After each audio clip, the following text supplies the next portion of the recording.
সেঞ্চুরিকে জয় করছেন, অনেক চড়াই উতরাই পার হয়েছেন, বাট এরকম একটা মঞ্চে দাঁড়ায় ঠিক 50তম ম্যাচ অ্যাজ এ ক্যাপ্টেন আমরা এক্সপেক্ট করবো আপনি হয়তো 100 ম্যাচও খেলবেন, তবু এরকম একটা ফলকের আগে ঠিক দাঁড়িয়ে মানে এরকম একটা হচপচ অবস্থা, আপনি নিজে মানসিকভাবে আসলে আপনার মানসিক অবস্থাটা কি একটু বলবেন?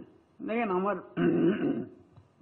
নিজস্ব জীবন দিয়ে অনেক কিছু দেখেছি, শিখেছি। সো আমার জন্য হয়তো বা এই জিনিসটা মেনে নেওয়া খুব সহজ, বাট কথা হচ্ছে যে বাংলাদেশ ক্রিকেট, এবং দ্বিতীয় কথা হচ্ছে যে বাংলাদেশের one of the best promising প্লেয়ারকে নিয়ে আমি কথা বলছি, যে নেক্সট 10 ইয়ার্স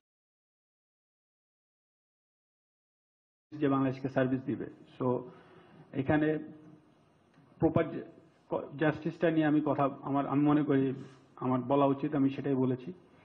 এবং আমরা অবশ্যই চেষ্টা করব যে পুরো টিম আমরা এক হয়ে মাঠে নামবো, এবং যেটা খুব কঠিন হলো আমরা আমাদের জন্য অবশ্যই সেটাটা চেষ্টা করব। আর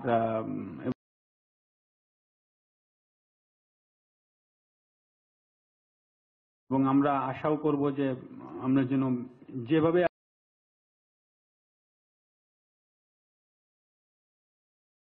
আছি, যেভাবে যে টিমটাই আছে দুজনকে নিয়ে আসা হয়েছে, এবং আমরা যেন এক হয়ে খেলতে পারি ভালো, আমরা এটাই আশা করছি এখন।